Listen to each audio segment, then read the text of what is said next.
বিসমিল্লাহির রহমানির রহিম। তাকদীর কি দোয়ার দ্বারা পরিবর্তন হয়ে যায়?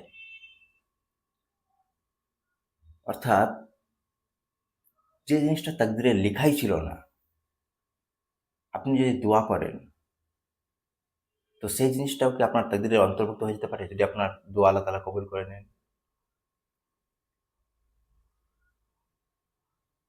এই বিষয়ে সঠিক ব্যাপার কি? এখানে সঠিক কথা হলো যে তাকদীর দোয়ার দ্বারা পরিবর্তন হয়ে যাওয়া এর মানে এটা নেওয়া যে জিনিসটা তাকদীরে কখনো লেখাই ছিল না, সেই জিনিসটাও আপনি পেয়ে যাবেন। সেই জিনিসটাও আপনার তাকদীরে চলে আসবে।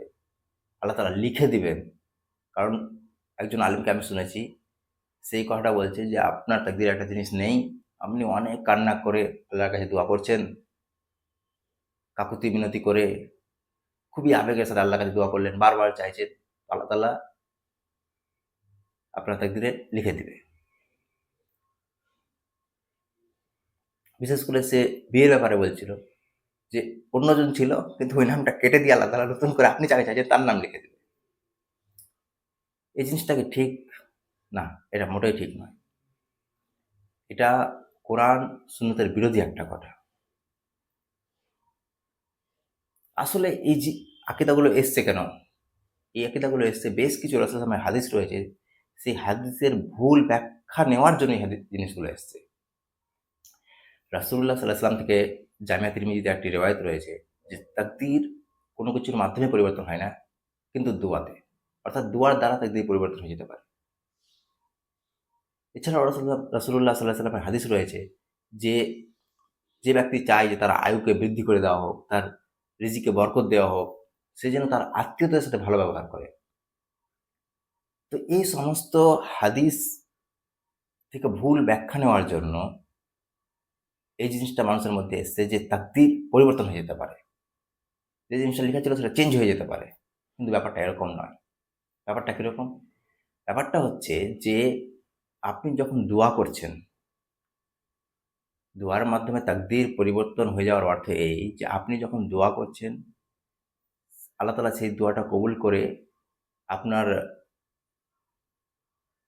জন্য যেটা হওয়ার ছিল না সেটা করে দিচ্ছে, যেটা আপনার তাকদীরে ছিল না সেটা করে দিচ্ছে। এই জিনিসটাও পূর্ব থেকে লিখিত। একটু ব্যাপারটা আরো খুলে বলি তাহলে বোঝা সুবিধা হবে।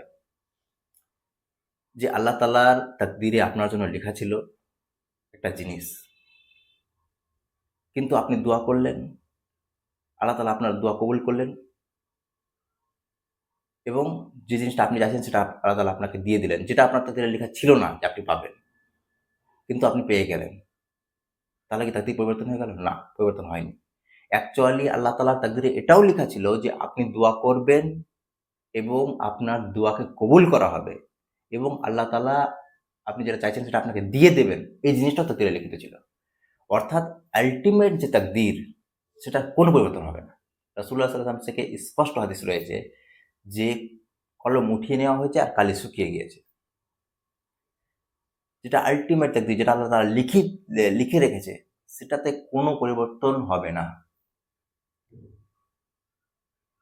তাকদীর যেটা পরিবর্তন হয় বা হাদিসে যে জিনিসগুলোর কথা এসছে যে আপনার আয়ুকে বৃদ্ধি করে দেওয়া হবে, রিজিকে বরকত দেওয়া হবে। এই জিনিসগুলো কি?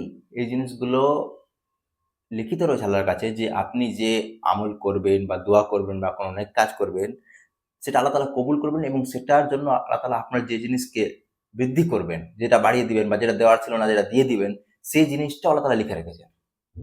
যে অমুক বান্দা অমুক দিন এই দোয়া করবে, তার তাকদীরে ছিল না এই জিনিসটা। কিন্তু আল্লাহ তাআলা লিখে রেখেছেন যে আমি তার দোয়া কবুল করব এবং আমি তাকে দেব।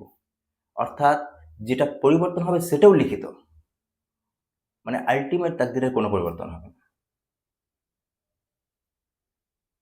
একজন বক্তার যার কথা আমি আগেও উল্লেখ করলাম, সে এই কথা বলছে যে কেটে নতুন করে লিখে দেওয়া হবে। এই কথা নাউজুবিল্লাহ খুবই ভয়ংকর একটা কথা।